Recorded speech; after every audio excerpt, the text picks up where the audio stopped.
Halo, listeners. Semoga kalian dalam keadaan sehat dan rezekinya lancar ya. Pada video kali ini, Mimin akan membawakan alur cerita Mata Yin dan Yang. Mimin tidak akan banyak berbasa-basi, Mimin tahu kalian pasti sudah penasaran akan alur ceritanya. Yuk, langsung kita masuk ke videonya.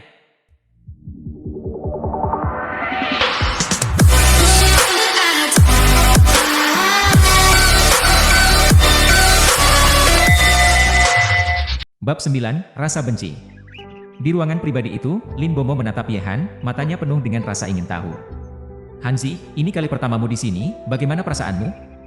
Yehan tersenyum dan menjawab, ini cukup mewah, pantas mendapatkan bintang 5. Aku menghargai kamu membawaku ke sini, kakak Lin. Hanzi, jangan bilang begitu. Karena kamu memanggilku kakak, kamu bisa datang kapan saja. Aku tidak akan meminta kamu membayar. Ayo bersulang, saudaraku.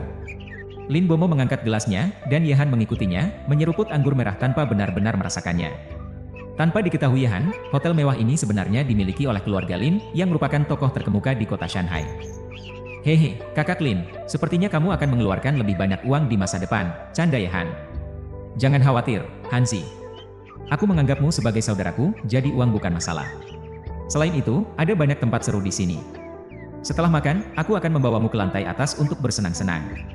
Itu akan mengalihkan pikiranmu, kata Lin Bomo dengan senyuman jahil, memberi isyarat pada sesuatu yang hanya bisa dimengerti oleh pria. Yehan tertawa dan menggosok hidungnya dengan canggung. Tampaknya hotel brilian ini memiliki kegiatan yang mencurigakan. Yeo Yun-er pura-pura batuk ketika mendengar perkataan Lin Bomo, dia melemparkan pandangan peringatan padanya. Kakak Lin, jangan biarkan orang lain mendengarmu mengatakan itu. Kamu akan merusak reputasi hotel. Aku akan memberitahukan ini kepada menantu perempuanku ketika aku punya kesempatan. Wajah Lin Bomo langsung pucat, dia tahu bahwa istrinya adalah satu-satunya orang yang dia takuti. Hei, kakak Yuner, aku cuma bercanda. Bagaimana mungkin aku membawa Hanzi ke tempat-tempat seperti itu? Yehan melirik lantai atas hotel brilian, yang bisa dilihat dari tempat mereka duduk. Dia melihat bahwa ada kegiatan judi kecil yang sedang berlangsung di sana. Minatnya tertarik, tapi dia tidak tahu bahwa Yeo Yun-er berbisik lirih, pria tidak pernah berbuat baik. Pernyataan ini menyinggung semua orang di ruangan, bahkan wajah Yeo Mingshan menggelap. Namun, seiring berjalannya percakapan, hubungan mereka semakin dekat. Selama waktu ini, Yehan mengetahui bahwa Yeo Yun-er terlibat dalam bisnis perhiasan. Dia memiliki toko perhiasan di kota Shanghai, meskipun akar keluarga Yeo berada di tempat lain. Saat mereka selesai makan dan minum, sudah larut sore. Yehan pamit ke kamar mandi untuk menelepon saudarinya, Ye Qing. Dia meyakinkannya bahwa dia hanya sedang berjalan-jalan dan akan segera pulang. Saat ia keluar dari kamar mandi, dia melihat Yeo Yun-er berdiri dengan wajah tidak sabaran. Seorang pemuda sedang berbicara dengannya, tapi jelas bahwa dia tidak ingin berurusan dengannya. Aku sudah bilang padamu sebelumnya, Bai Luofei, aku punya pacar.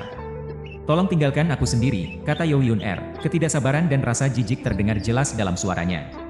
Bertemu dengan pemuda ini di kamar mandi telah seketika merusak mood baiknya.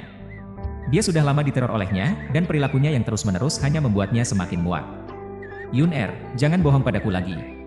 Aku sudah memeriksa, dan kamu tidak punya pacar. Setelah menghabiskan waktu bersama, seharusnya kamu tahu bahwa aku serius denganmu.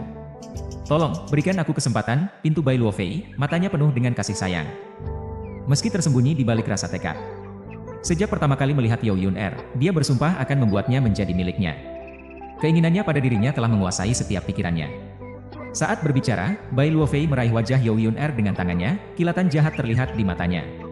Pipinya yang memerah akibat anggur merah hanya menambah daya tariknya, membuatnya terlihat semakin menawan dan diinginkan. Yeo Yun-er, meskipun sedikit mabuk, tetap menjaga kejernihan pikirannya.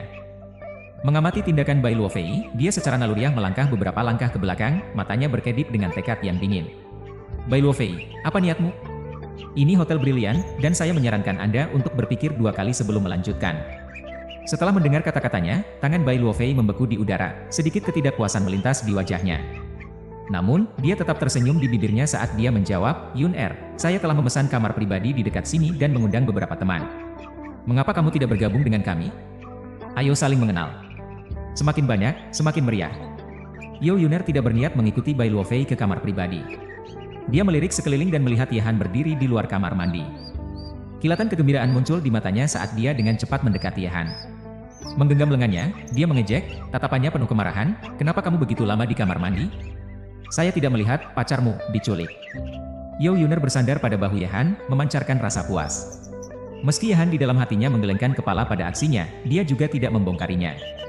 Sebaliknya, dia menerima kehadirannya, melingkarkan lengannya dengan alami di sekitar pinggangnya. Dengan nada bermain-main, dia mengarahkan pandangannya ke Bai Luofei dan bertanya, "Kenapa? Sudah rindu padaku?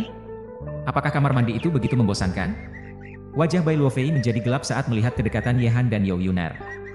Matanya terpaku pada Yehan, seolah-olah dia ingin menghancurkannya. You Yuner melemparkan pandangan sinis pada Bai Luofei dan menyatakan, "Dia adalah pacarku, Bai Luofei. Sudah waktunya kamu menyerah." Bai Luofei menghina, suaranya penuh ketidakpercayaan. "Tidak mungkin. Kamu tidak punya pacar di kota Shanghai, Yun-er. Jangan berbohong padaku dengan membawa seorang miskin. Apakah kamu benar-benar berpikir aku akan percaya? Dia hanya seorang anak miskin dan tidak berarti.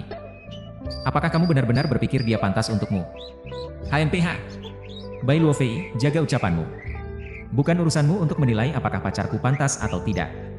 Pergi dari hadapan kami," You Yuner dengan dingin membalas. Dia menarik tangan Yehan dan melangkah maju, tetapi Bai Luofei menghalangi jalannya, pandangannya yang gelap tertuju pada Yehan.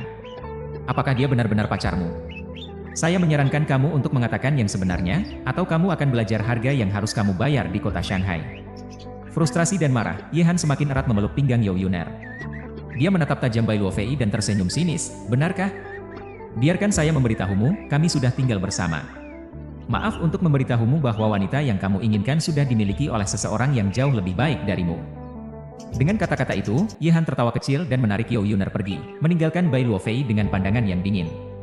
Bai Luofei menunjukkan sikap sombong, tetapi setelah melihat miliknya dengan lebih dekat, Yehan menemukan bahwa milik berharganya itu sangat kecil, seperti cacing tanah yang kecil.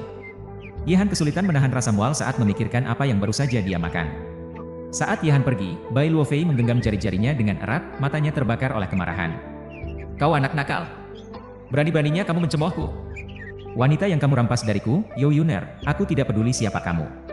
Aku, Bai Luofei, akan memastikan kamu menderita kematian yang mengerikan. Tunggu saja, bocah miskin. Waktumu telah habis, dan saat itu tiba, aku akan membunuh You Yuner ini di depanmu." Bab 10, Budidaya. Di depan ruangan yang elegan, Yehan merasakan tangan giok di pinggangnya semakin mengencang, sehingga kulitnya terasa seakan-akan akan robek. Dia tidak bisa lagi menahannya dan berkata, "Hei, wanita, aku bilang kamu bisa melepaskan." You Yuner mengangkat kepalanya dan melihat Yehan dengan senyuman nakal. "Apakah sakit? Kamu sangat menikmati memanfaatkanku sebelumnya, bukan? Kamu pantas mendapatkannya." Dengan itu, You Yuner membuka pintu ruangan pribadi dan masuk, meninggalkan Yehan dengan senyum pahit. Sial! Wanita ini benar-benar tidak membiarkan siapapun memanfaatkannya. Dia bisa merasakan daging di sekitar pinggangnya membengkak karena cengkramannya. Setelah makan malam, Yehan menolak tawaran Lin Bomo untuk mengantarnya pulang dan memutuskan untuk naik taksi ke tempat sewanya. Sebelum pergi, Yehan, Lin Bomo, dan Yao Mingshan saling menukar informasi kontak satu sama lain. Sedangkan You Yuner, Yehan sama sekali tidak memperhatikannya. Berdiri di bawah gedung tempat sewanya, Yehan melihat lampu di kamarnya dan kamarnya masih menyala. Perasaan hangat memenuhi hatinya. Tidak peduli waktu atau tempat, adik perempuannya selalu yang paling peduli padanya. "Kakak, aku pulang," panggil Yehan saat dia membuka pintu dan masuk. Ye Qing sedang duduk di kursi, menunggu dia pulang. Mendengar suaranya, ekspresi khawatir Ye Qing mereda, tapi kemudian dia menjadi tegang lagi. Dia berdiri dengan wajah tidak senang. Anak ini masih terluka dan sudah pergi berlarian. Bagaimana kalau ada sesuatu? Bingung dengan reaksi Ye Qing, Yehan buru-buru mendekat untuk menyenangkan dan memujanya. Setelah setengah jam, Ye Qing akhirnya rileks dan memberi Yehan tatapan nakal. "Kamu anak nakal, kamu selalu menggunakan trik ini pada kakakmu. Kamu tahu itu berhasil. Sudah makan belum?" Yehan menggosok kepalanya dan tersenyum polos. "Sudah makan, aku makan malam dengan teman-temanku." "Teman?" Ye Qing melihat Yehan dengan curiga. Sejauh yang dia tahu, Yehan tidak punya teman di kota Shanghai. Dia biasanya sangat patuh dan tinggal di rumah, jadi dari mana dia menemukan teman? Yehan tidak mau menjelaskan apapun, dia hanya bilang, "Kakak, sudah larut. Kamu harus kerja besok, jadi tidurlah. Aku janji besok tidak akan pergi." Mendengar kata-katanya, Ye Qing mengangguk dan berkata, "Baiklah, kamu juga harus tidur lebih awal." Setelah mandi, Yehan tidur dan mulai mempelajari klasik medis Guigo. Dari peristiwa hari itu, dia menyadari bahwa teks medis kuno ini akan memainkan peran penting dalam masa depannya. Dengan pengetahuan yang terkandung dalam klasik medis Guigo, dia mungkin dapat mengobati penyakit yang sulit diatasi oleh kedokteran modern. Jika dia menguasai teks kuno ini, tidak ada yang bisa menghentikannya untuk mencapai prestasi besar. Klasik medis Guigu dimulai dengan akupuntur, tetapi juga menawarkan teknik untuk mengobati penyakit yang lebih parah melalui kultivasi qi daripada pengobatan tradisional Cina. Selama beberapa hari ke depan, Ye Han tenggelam dalam mempelajari klasik medis Guigu, mengabdikan semua waktunya dan energinya. Malam-malam tanpa tidur membuatnya benar-benar menghargai kecerdasan sang guru yang menciptakan teks kuno ini. Pemahaman Guiguzi tentang tubuh manusia tampaknya melebihi batas teknologi modern. 8 Meridian. Titik akupuntur penting dalam kehidupan dan kematian, semuanya terasa dalam-dalam dan misterius. Tubuh manusia seperti alam semesta yang luas, dan pemahaman modern tentangnya hanya menyentuh permukaan. Bahkan dengan bantuan klasik medis Guigu, Ye Han tidak berani mengklaim pemahaman yang komprehensif tentang tubuh manusia. Diperlukan waktu dan usaha untuk benar-benar memahami kerumitan tubuh manusia. Sebuah minggu berlalu, dan Ye Han, sebagai awam, secara resmi menjadi seorang dokter berkat klasik medis Guigu. Namun, keterampilan medisnya masih terbatas, dan masih ada banyak aspek teks kuno yang perlu dia pahami lebih lanjut. Pada hari ini, Ye Han merasa bahwa analisis dan pemahamannya tentang klasik medis Guigu telah mencapai batasnya. Banyak teori yang belum diuji, dan sulit baginya untuk benar-benar memahami maknanya secara harfiah. Oleh karena itu, Ye Han memutuskan untuk beralih fokus pada teknik kultivasi qi. Dia belum menjelajahi teknik ajaib ini, dan sekarang tampaknya saat yang tepat untuk menyelaminya. Dalam dunia latihan qi, Ye Han memulai perjalanan penemuan diri. Mengikuti panduan teknik, dia menyelami dunia meditasi, terhubung dengan udara yang mengalir antara langit dan bumi. Dengan fokus yang tak tergoyahkan, dia mengalirkan energi ini ke dalam tubuhnya, menyimpannya di perut bagian bawah, dan tian. Saat malam semakin gelap, keheningan menyelimuti ruangan, dan cahaya bulan merembes melalui jendela, memancarkan cahaya lembutnya. Di atas tempat tidur, Ye Han berbaring dengan mata terpejam. Tak lama kemudian, butiran keringat terbentuk di dahinya, bibirnya gemetar, dan urat-urat tampak pada lengannya, menunjukkan rasa sakit yang sangat dia alami. Jika diperhatikan dengan lebih cermat, akan terlihat kejadian aneh di dalam ruangan. Benda-benda bergoyang tanpa ada angin, seakan-akan ada kekuatan tak terlihat yang mendorong mereka, semua menuju tubuh Ye Han. Seperti udara itu sendiri merespons latihannya. Pada saat itu, arus kuat meluncur melalui tubuh Ye Han, menembus ke dalam dirinya dengan paksa. Ini mengalir melalui meridian tubuhnya, bergerak searah jarum jam, seolah mengikuti pola tersembunyi. Namun, pertemuan awal ini dengan aliran udara terbukti sangat menyakitkan. Baru setelah hangatnya arus menyebar melalui meridian-meridian tubuhnya, rasa sakit itu mereda. Saat langit di kejauhan perlahan-lahan terang, fajar pecah dari timur. Setelah semalaman berlatih dengan susah payah, Ye Han merasakan perubahan yang luar biasa dalam dirinya. Rasa sakit telah hilang sepenuhnya, digantikan oleh aliran energi lembut namun kuat yang mengalir melalui tubuhnya, akhirnya menetap di dantiannya. Sudah selesai, seru Ye Han saat membuka matanya.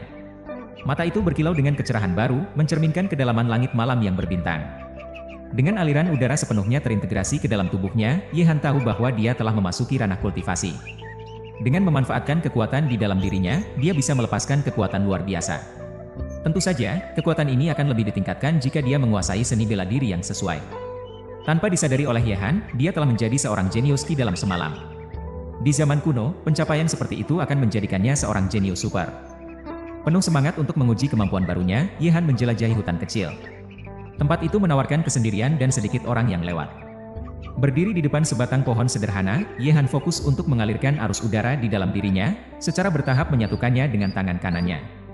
Aliran energi yang lembut namun dominan muncul.